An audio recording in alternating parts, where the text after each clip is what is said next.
বাংলায় বন্ধ করেন। আমাদের গ্যান্ডারিয়ার নেতা সেকেন্দার ভাই বললেন ইতিমধ্যে তিনি যখন গেন্ডারিয়া থেকে আসছিলেন তাদেরকে পুলিশ আটক রেখেছিলেন, এই মাত্র এসে আমাদের পাশে পৌঁছেছেন।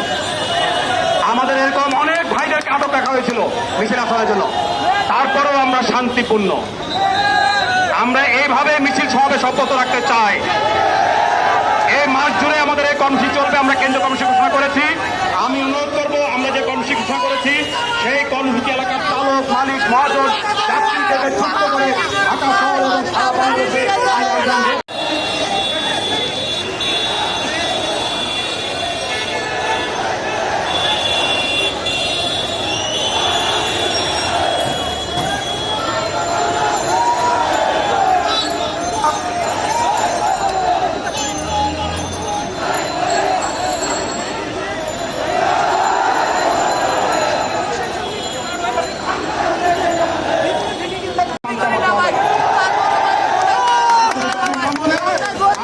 মাস সময় দিয়েছি, তা না হলে কিভাবে সেটা আমাদের জানা আছে। 8 লাখ মানুষ সারা বাংলাদেশ অচল করে দিতে পারে, আমরা সেগুলোকে চাই না। এখন 1 মাসের মধ্যে দাবি মানবেন, এই মাসের মধ্যে দাবিগুলো মানবেন, আহ্বান জানিয়ে আমাদের সবাইকে যারা যে যে এলাকা থেকে এসছেন প্রত্যেকে শান্তিপূর্ণভাবে আপনার এলাকা ফিরে যাবেন।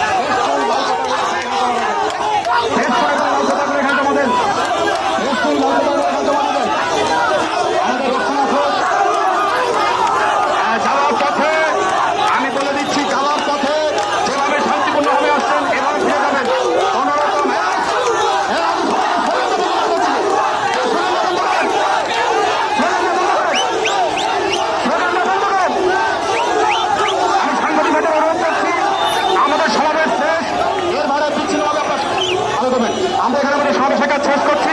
যার যার এলাকা থেকে যেভাবে আসছেন কথাগুলো জমা দেন, আপনারা শান্তিপূর্ণভাবে এলাকায় ফিরে যাবেন। যে কর্মসূচি ঘোষণা করা হয়েছে, যে বক্তব্য আমরা দিয়েছি এলাকায় সংগঠিত করে সেইভাবে কর্মসূচিগুলো পালন করবেন। ঠিক আছে, সবাইকে শান্তিপূর্ণভাবে বৈঠক করেন, সমাবেশ করেন এলাকায়, মহল্লায় মহল্লায়, আপনারা আমাদের এই কর্মসূচি অব্যাহত থাকবে। ঠিক আছে, সবাই বসে যান।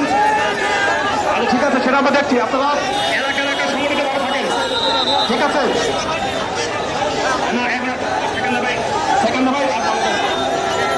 আমরা বলতে চাই কোন পুলিশি অভিযান অথবা মাস্তানি অভিযান, ব্যাটারি অথবা গাড়ি ধরার জন্য এই ধরনের উস্কানিমূলক কোনো কর্মকাণ্ড যেন প্রশাসন থেকে না করা হয়, আমরা সে অনুরোধ করছি। এগুলো করলে আরো বাড়বে, এই দুর্বলতা না হয়। সবাই ধন্যবাদ।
কমিটির নেতৃবৃন্দ এখানে উপস্থিত আছেন।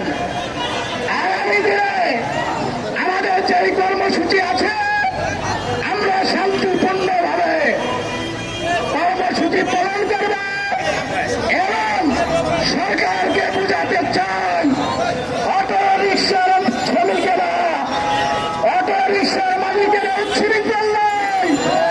আসেন, আপনার এসবিএন রিপোর্ট নিয়ে যান, দেখেন আমরা কিভাবে সুশৃঙ্খল ভাবে মিটিং করতে আছি।